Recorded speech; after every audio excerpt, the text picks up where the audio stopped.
Financial statement বলে কিছু থাকবে তো, it is nothing but the dead body of the last years accounts, fine.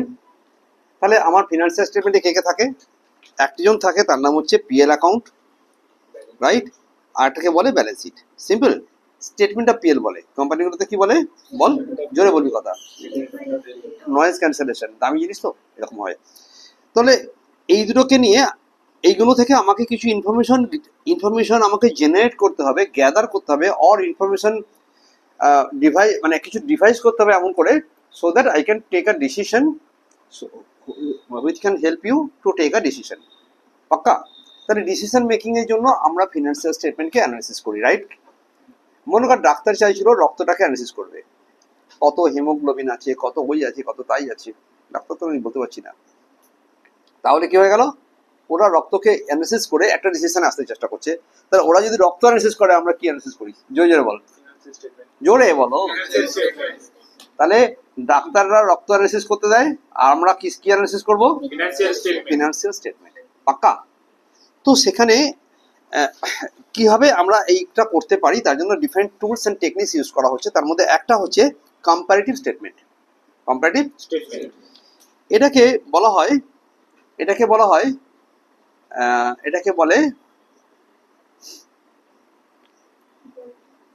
Vertical না কি বলে না রে, একদম ভার্টিক্যাল না হরিজন্টাল কি বলে? এটাকে হরিজন্টাল বলে, এটাকে হরিজন্টাল অ্যানালিসিস বলা হয়। কেন হরিজন্টাল অ্যানালিসিস করে সেটা তোকে বলছি। কার বই এটা?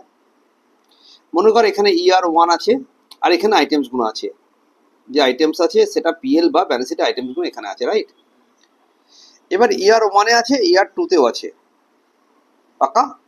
ER2 তে আছে এক্স, আর ERY আছে, এতে আছে ওয়াই ফিগার। মানে এটা যদি 1 লাখ হয়, এটা মেবি 1,20,000। ক্লিয়ার? এইটুকু তোকে দিয়ে দিল, তোকে যেটা করতে হবে, এটা it will be given to us. At the same time আমাকে যেটা করতে হবে, এর মধ্যে ডিফারেন্স বার করো। এটাকে আমরা নাম দিলাম অ্যাবসোলিউট ডিফারেন্স আর পার্সেন্টেজ অফ ডিফারেন্স। কত কষ্ট আছে, এখান থেকে এটাকে বিয়োগ করবো। এটা বললাম কত টাকা বল? 1 লাখ। হ্যাঁ, 100, এটা মেবি 120। তাহলে কত বাড়লো? 20, আর এটা বাড়লো 20%। যদি এটা 100 হয় তাহলে 20%, যদি 110 হতো তাহলে অন্য কোনো পার্সেন্টেজ বাড়তো। এই যে কম্পারেটিভটা আমরা পাশাপাশি করছি, এই জন্য এটা নাম দেওয়া হলো কি হরাইজন্টাল। যদি উপর নিচ করা হতো তাহলে ভার্টিক্যাল হতো। তাহলে একটা কোম্পানি 2 বছরের মধ্যে, 2 বছরের হিসাবকালে যখন আমরা 2 ডিফারেন্ট অ্যাকাউন্টিং পিরিয়ডের মধ্যে কম্পেয়ার করব, তখন তাকে বলবো কম্পারেটিভ স্টেটমেন্ট। কথা বোঝা গেছে না? বোঝা যায়নি? এটা বলা হয় comparative statement. Comparative comparative PL আর কম্পারেটিভ ব্যালেন্স শিট, এর মধ্যে 2 ভাগ। একটা কি বল? Comparative profit and loss statement, আর একটা কম্পারেটিভ ব্যালেন্স শিট। একটা পদ্ধতি হলো। সেকেন্ড পদ্ধতি হচ্ছে কমন সাইজিং। সেকেন্ড পদ্ধতি কি বললো? কমন সাইজিং এ কি করা হয় জানিস? কমন সাইজিং এ করা হয় কি, একটা পার্টিকুলার সাইজিং এ যাওয়া হয়। মনে কর আমি বলছিলাম, মনে কর একটা কোম্পানি আছে যে কিনা 5,000 কোটি টাকার কোম্পানি, আর একটা কোম্পানি আছে মেবি 12,000 কোটি টাকার কোম্পানি। তাহলে কোন কোম্পানিটা বেশি ভালো বুঝবো কি করে? বড় কোম্পানি তো বড় রকম ফিগার, ছোট কোম্পানির ছোট রকম ফিগার। তখন ওরা কি করে, তখন একটাকে 100 ধরে নেওয়া হলো। 100 যদি টোটাল অ্যাসেট যদি 100 হয়, ব্যালেন্স শিটে কি বলা হলো বলো? একটু টোটাল অ্যাসেট যদি 100 হয়, তাহলে তোমার ফিক্সড অ্যাসেট কত পার্সেন্ট বার করা কঠিন আছে কিছু? তাহলে তোমার কারেন্ট অ্যাসেট কত পার্সেন্ট, তাহলে তোমার ডেটার্স কত ছিল, সামথিং কিছু। তাহলে একটা পদ্ধতিকে আমরা বললাম কি, যে আমার টুলস গুলো ছিল তার মধ্যে একটা পদ্ধতি কি বললাম? কম্পারেটিভ। কি বললাম বল? কম্পারেটিভ। আর এটা কি বললাম? Common sizing. এই কমন সাইজ মানে হচ্ছে একটা কমন সাইজের মধ্যে যাও। কি না, তোমার কাছে টোটাল অ্যাসেট বা টোটাল লাইবিলিটি দুটোই 100, তো এটাকে 100 ধরলে, এটা যদি 100 হয় তাহলে দেখো যে তোমার কাছে, আর কম্পারেটিভ কি বলেছিলাম আমি, ER1 আর ER2, এখান থেকে এটাকে মাইনাস করে দাও, দিয়ে অ্যাবসলিউট করো আর একটা পার্সেন্টেজ বার করো। এই কলামগুলো হচ্ছে এটা। তাহলে এইখানে কি হলো, total asset is equal two কত হলাম? তাহলে ব্যালেন্স শিটে তো অনেক অ্যাসেট আছে, তাহলে টোটাল অ্যাসেট যদি 100 হয়, তাহলে মেবি পিপি কত পার্সেন্টেজ, রাইট কিনা? তাহলে ইনট্যাঞ্জিবল অ্যাসেটস কত পার্সেন্টেজ মার্ক করা যাবে কি যাবে না? সিম্পল। তেমনি তোমার কাছে যখন বললো যে কম্পারেটিভ ব্যালেন্স শিটের জন্য তো স্যার টিএ টোটাল অ্যাসেট বা টোটাল লায়াবিলিটি কি 100 ধরলে, তাহলে তুমি পিএল স্টেটমেন্টের জন্য কি করবে? পিএল স্টেটমেন্টের জন্য তুমি কি করবে বল, কি করবো? সেলস বা রেভিনিউ ফ্রম অপারেশনস, এখন তো সেলস বলে না, এখন কি বলে? রেভিনিউ ফ্রম অপারেশনস কে আমরা 100 ধরবো। রেভিনিউ ফ্রম যদি 100, এটা যদি 100 হয়, 100 যদি সেলস হয়, তাহলে ওয়েজেস কত পার্সেন্টেজ? মানে ওয়েজেস তো থাকে না, এমপ্লয় বেনিফিট কস্ট কত পার্সেন্টেজ, মানে ওই ফরম্যাটে যাবো, ব্যালেন্স শিট ফরম্যাটে যাবো। This is called common sizing, right কি রং? তখন কি হলো, এই কোম্পানির প্রত্যেক 100 সেলসের জন্য কত কত কত কত, তাহলে পাশাপাশি অন্য কোম্পানিকেও আমি এ করতে পারবো। ঘুরিয়ে বলি, এই ইয়ারে প্রত্যেক 100 টাকা সেলসের জন্য আমার কস্ট অফ গুড সোল্ড ছিল এত পার্সেন্টেজ, তাহলে পরের বছরে ওইটা আবার কি হয়েছে কম্পেয়ার করতে পারবো কি পারবো না? একেবারে কমন সাইজিং করে তুমি টুলস ইউজ করো যাতে তুমি ফিনান্সিয়াল স্টেটমেন্টকে অ্যানালাইসিস করতে পারো, রাইট? বোঝা গেছে? একদম একদম ক্লিয়ার। মনে কর ইয়ার 1, এটা কি বলে দেখে নে, প্রতিষ্ঠানের আর্থিক, বাবা বাংলা বলতে মাথা খারাপ হয়ে যাবে। এটা একটা কম্পারিজন ইয়ে করে বার করা হয়, যেখানে মানে তোমাকে 100 ধরা হবে। যেমন ধর এরা বলছে যে ইয়েস মশাই, আপনি রেভিনিউ ফ্রম অপারেশনসকে 100 ধরো, অথবা টোটাল অ্যাসেট বা টোটাল সম্পত্তিকে 100 ধরো, ধরে ওটাকে বানিয়ে নাও। থার্ড যে মেথডটা, সেটা হলো রেশিও অ্যানালিসিস। কি বললো? বলো। একদম পড়েছি আমরা জানতাম যে রেশিও অ্যানালিসিস মানে হচ্ছে যে তুমি দুটো লাগে না, কটা লাগে রেশিওতে? একটা উপরে, একটা মাঝখানে বেল্ট, উপরে জামা নিচে প্যান্ট মাঝখানে বেল্ট। বাক্কা জামা প্যান্ট দুটোকে যখন অ্যাকাউন্টেন্সি থেকে নেওয়া হয় তখন তার বলা হলো অ্যাকাউন্টিং রেশিও, বলেছি না বলিনি? আর সেখান থেকে আমি মনে করলাম জিপি বাই সেলস বানালাম, একটা রেশিও হলো। লাইক দ্যাট রেশিও অ্যানালিসিস নিয়ে বিস্তারিত ক্লাস আমরা করে নিয়েছি অলরেডি। থার্ড যে মেথডটা বলছে, ফোর্থ যে মেথডটা বলছে, এরা বলছে ক্যাশ ফ্লো অ্যানালিসিস। কি বললো? করেছি না করিনি আমরা এখনো পর্যন্ত? করিনি, তাই না? ক্যাশ ফ্লোটা করবো, ঠিক আছে। ক্যাশ ফ্লো অ্যানালিসিস মানে হচ্ছে আমরা মানে পৃথিবীতে কোনো কোম্পানির জন্য 3টে ক্যাশ ফ্লো পাওয়া যায়। কি বললাম? একটাকে বলা হয় অপারেটিং ক্যাশ ফ্লো, রাইট? একটাকে বলে ইনভেস্টিং ক্যাশ ফ্লো,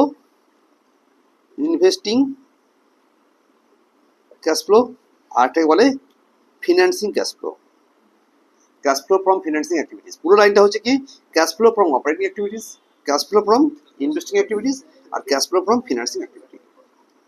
তাহলে আমার কাছে কোম্পানিতে এটা খুব মজার জিনিস, এটা নিয়েও পরবর্তীকালে আমরা বিস্তারিত পড়বো। আজকে খালি ছুঁয়ে রাখছি।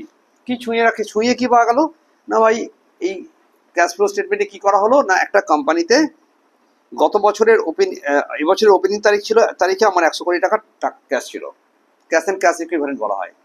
আর বছরের শেষে এটা 140 কোটি টাকা হয়েছে। তাহলে কত বাড়লো? কত কষ্ট হচ্ছে বলতে কষ্ট হচ্ছে বল? 40 কোটি টাকা যে আমার ক্যাশ ফ্লোতে বেড়েছে, এটা 3টে কারণের জন্য বেড়েছে। একটা হচ্ছে অপারেটিং ক্যাশ ফ্লো, মানে আমি কাজকর্ম করতে গিয়ে আমার কাছে প্রফিট হয়েছে বলে, অপারেটিং প্রফিট হয়েছে বলে আমার কাছে ক্যাশ ফ্লো এসছে, সহজ করে বলছি, ব্যাপারটা আরো বড়।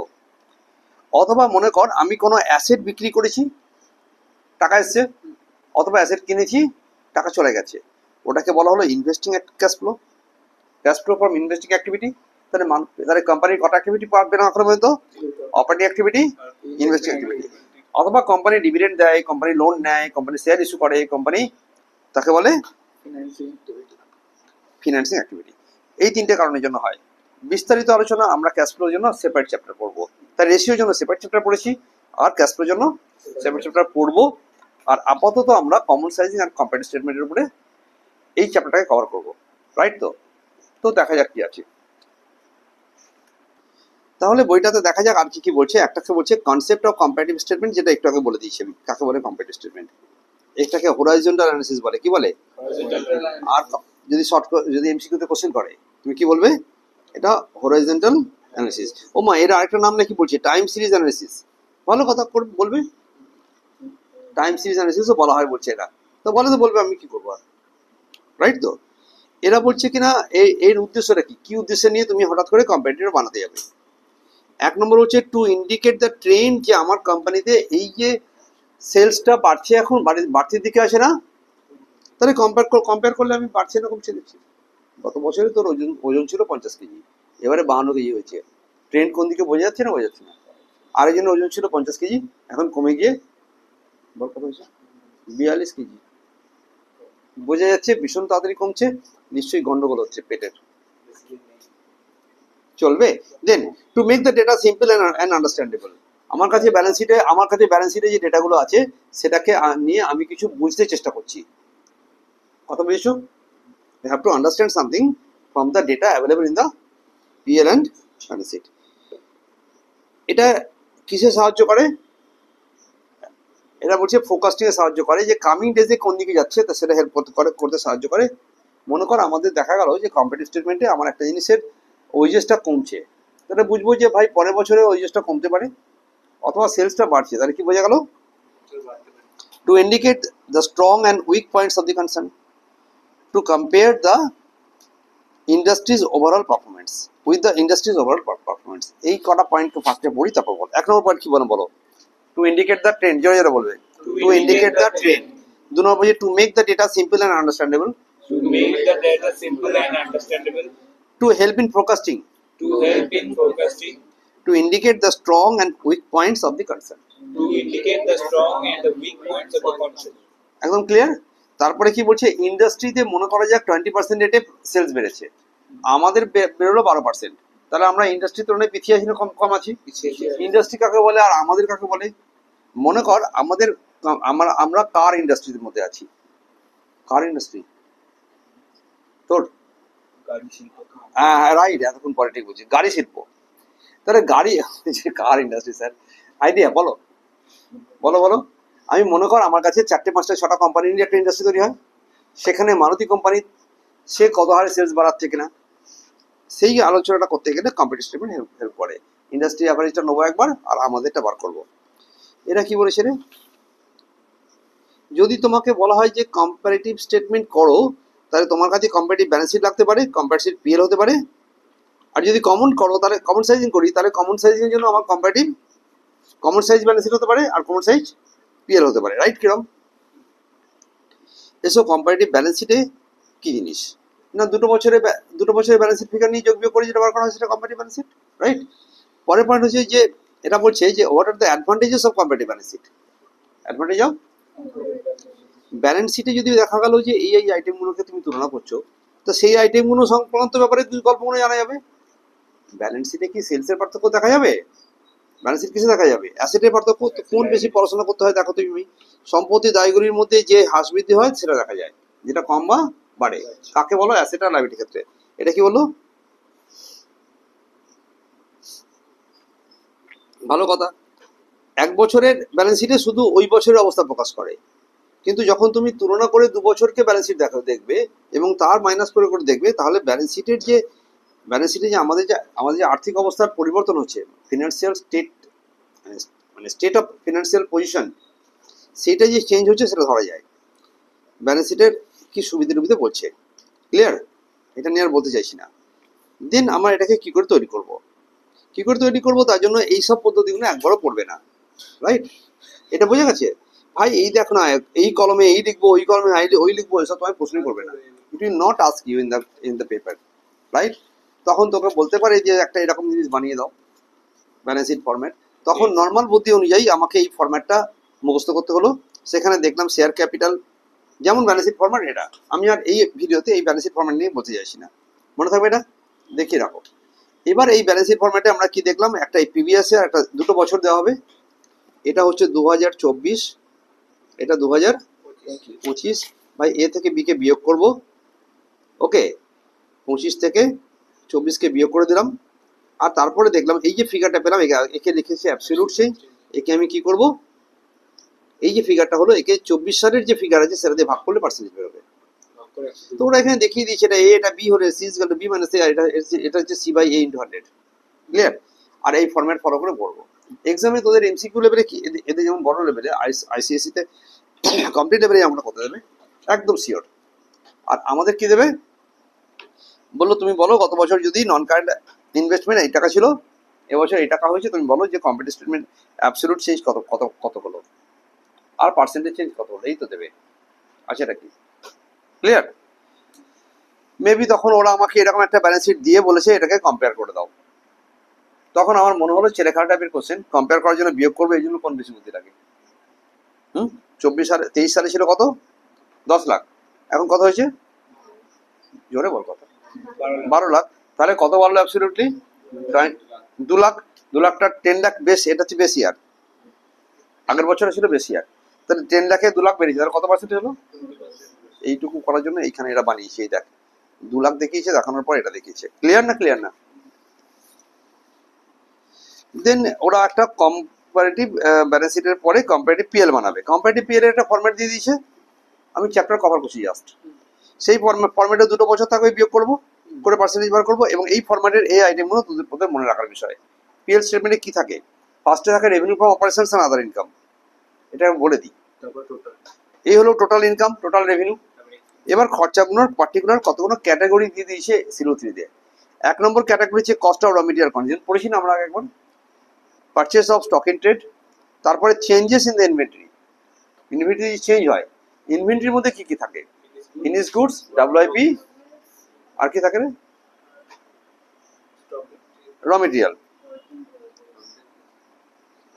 তারপরে কি আছে বলো? হ্যাঁ, তারপরে কি আছে বল? Finished goods, work in progress আর স্টক ইন ট্রেড। ঠিক আছে? তারপর employee benefit cost, salary wages সমস্ত, ফিনান্স কস্ট মানে ইন্টারেস্ট গুলো, ডেপ্রিসিয়েশন এন্ড অ্যামর্টাইজেশন। একদম জানা আছে অ্যামর্টাইজেশন কি জিনিস আর ডেপ্রিসিয়েশন কি জিনিস। যখন আমার ট্যানজিবল অ্যাসেটস হয় তখন ডেপ্রিসিয়েশন, ইনট্যানজিবল অ্যাসেটস হলে ভ্যালু কমে গেলে আদার expenses, profit before tax, less income tax, profit tax, after tax. এই যেটা হলো সেখানে ওরা এত বড় বড় কথা বলেছে, এই যে কথাটা বলছি না, যেটা আমি বললাম এই মাত্র, যে কোন ক্যাটাগরিতে কোন কোন ইনকামগুলোকে বলে সেটা লিখে দিয়েছে। একটু লিখে রাখতে পারি, হার্ডলি এটা পিএল স্টেটমেন্ট করার সময় আসতে পারে, এখানে বেশি আসবে না। ধরো কমন সাইজের কম্পারেটিভে এই ফরম্যাট সাজাবো, সাজিয়ে বিয়োগ করে আমি পার্সেন্টেজ বার করবো, রাইট? একেবারে কম্পারেটিভ স্টেটমেন্ট অফ পিএল। এবার আসছি আমরা কমন সাইজিং এর জন্য। কমন সাইজিং এ দেখা যাক কাকে 100 ধরে কি করলাম, কি ওখানে আলোচনা করলো, এই জায়গাটা এটা এখান থেকে দেখা যাক। তো কমন সাইজিং কি জিনিস সেটা পড়লাম, কাকে বলে কমন সাইজিং, রাইট? এটাকে ভার্টিক্যাল অ্যানালিসিস বলে। কেন ভার্টিক্যাল বল? উপর নিচে চিন্তা করা হয়। নিচে যদি 100 হয় তাহলে উপরে কত কত আছে, নিচে মানে সেলস, বা উপরে যদি 100 হয় নিচে কত কত আছে। ক্লিয়ার তো? এর সুবিধে কি আছে না ভাই, আমার মোট রেভিনিউ জানা যাবে,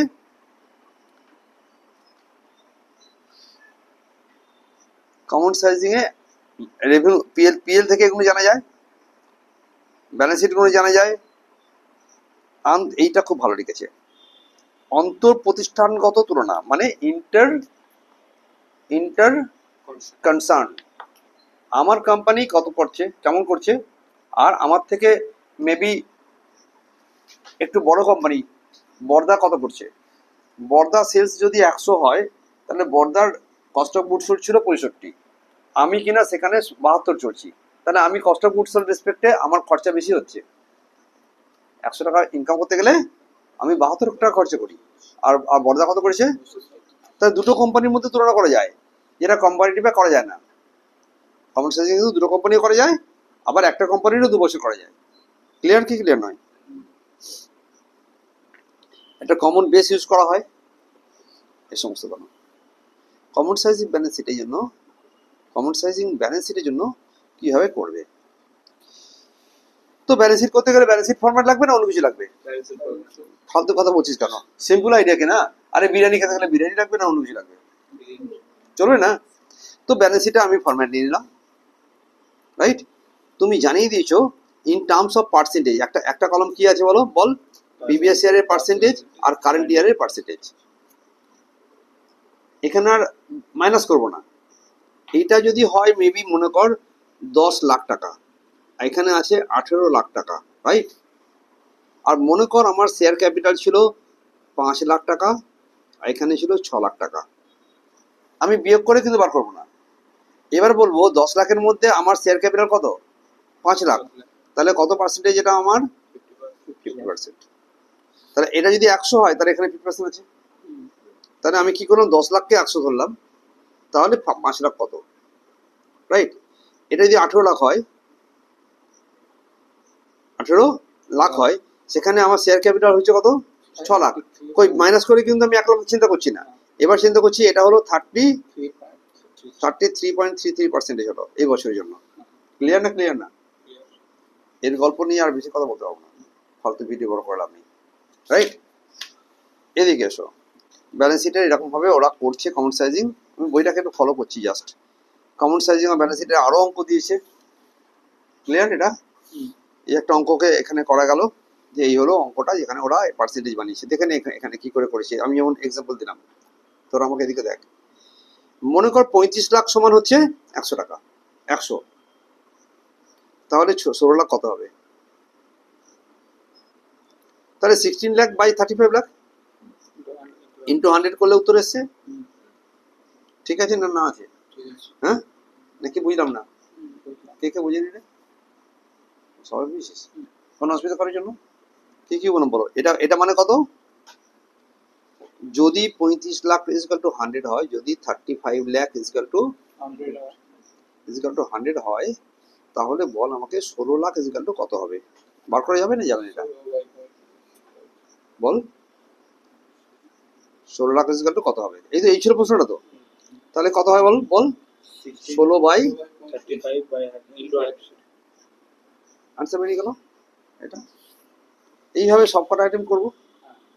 হ্যাঁ, এইভাবে আমি যখন পিএল বানাবো তখন আবার ওইভাবেই করব। পিএল এ কি করা হলো, 100টা লিখে দে বাবা, ওই তো লেখা আছে। সেলসকে 100 ধরবো, সেলস রেভিনিউ বা রেভিনিউ ফ্রম অপারেশন সেটা আছে, সেটাকে 100 ধরবো। যদি ওটা 100 হয় আর আদার ইনকাম হয়েছে 20 টাকা, তাহলে এটা 20% হলো। এই দুটোর মধ্যে দেখবো কোনটা কত। ক্লিয়ার? একই পদ্ধতির মধ্যে দিয়ে করবো। একটা ছোট্ট মতো একটা অঙ্কের মধ্যে একটু বলার দেখার চেষ্টা করি কিভাবে করছে ওরা। মনে কর এই 12 লাখ টাকা সেল ছিল, সেটা 100, 12 lakh rupees is equal two 100। সেখানে 6 লাখ টাকা যদি মেটেরিয়াল কনজিউম হয়, সেটা 50% হবে, রাইট? একই পদ্ধতির মধ্যে দিয়ে স্টেটমেন্টটা বানাবো। এই অঙ্কগুলোর মধ্যে শুধুমাত্র একটু প্র্যাকটিস করে নাও। আর কমন সাইজিং কম্পারেটিভের মধ্যে যদি পার্থক্য বলে যে এটা এই হলে ওটা ওই হবে, আমাদের যেহেতু এর লং কোশ্চেন আসবে না, তাই পার্থক্যগুলোর পয়েন্টস মুখস্থ করে যাও, খুব একটা কাজের না। দুবার করে পড়বি যে সত্যি করে ডিফারেন্সটা একটু আমাদের আন্ডারস্ট্যান্ড করা দরকার, বেশি কিছু পড়তে হয় না। ক্লিয়ার? এবার নাথিং এলস, আর বেশি কিছু নেই। একবার দেখা যাক যে এরা কিভাবে কোশ্চেন করেছে। কোশ্চেনটা কত রাখতে হচ্ছে, given below is the information in the, তুই বল ও এখানে ABCD question. Revenue from operation ছিল 12,50,000, কোশ্চেন দেখ। আর এখানে find out the change of percentage of revenue from operations and other expenses. তাহলে ছিল কত? 12,50,000, না সরি ছিল কত? 10 লাখ। এখন কত হয়েছে? তাহলে কত বাড়লো? 2,50,000। তাহলে এর পাশের কলম যদি বানাতাম তাহলে এটা হলো 2,50,000, রাইট? তাহলে এটা হলো পার্সেন্টেজ, এটা বেশ, এটা বেশি। আর হ্যাঁ 23 সাল এখানে দিয়েছি, 24 সাল এখানে আছে। ক্লিয়ার? তাহলে আমি তাহলে কি করলাম বল, 2,50,000 বাই 10 লাখ, 25% লিখে দিলাম। ওরা যা কোশ্চেন করবে দিয়ে দেবো উত্তর, রাইট? কিরম এই উত্তর হচ্ছে কি, রেভিনিউ ফ্রম পার্সেন্টেজ কত পার্সেন্টেজ চেঞ্জ হয়েছে, কোনটা হবে? এটা মজার কথাবার্তা। এ আর বি দুটো একসঙ্গে দিয়েছে, A 25, B 30, বিটা বার কর। আদার এক্সপেন্সেস এর মধ্যে কি দেওয়া হয়েছে? 60, 50 ছিল 60 হয়েছে, তার কত চেঞ্জ হয়েছে? 10,000। 50 এর মধ্যে 10 মানে কত পার্সেন্টেজ? 20%। তাহলে আনসার হবে 25 আর 20। 25 আর নেই কেন? আবার বল, 50 ছিল 60 হয়েছে, তার কত বাড়লো? 10। 50-এ 10 মানে 120, তাই না? আশ্চর্য। এটা কত হয়েছে? 10 লাখ আর 12 লাখ। ঠিক আছে, একটা জিনিস বোঝা গেল যে আমার কাছে এটা হবে 25%, এটা হবে 20%। যে অপশনের মধ্যে এটা আছে সেটা, নান অফ দি অ্যাবাভ থাকলে সেটা মারতাম। কিন্তু কি করবো, অপশন ই এসে যাবে। বাট মনে কর এটা হলো 25% আর এটা হলো 20%, তো আনসার ডি হলো। চলো চেঞ্জ করে আনসার বলে দিচ্ছি। রাইট, গল্প শেষ, ভিডিও শেষ, চলো।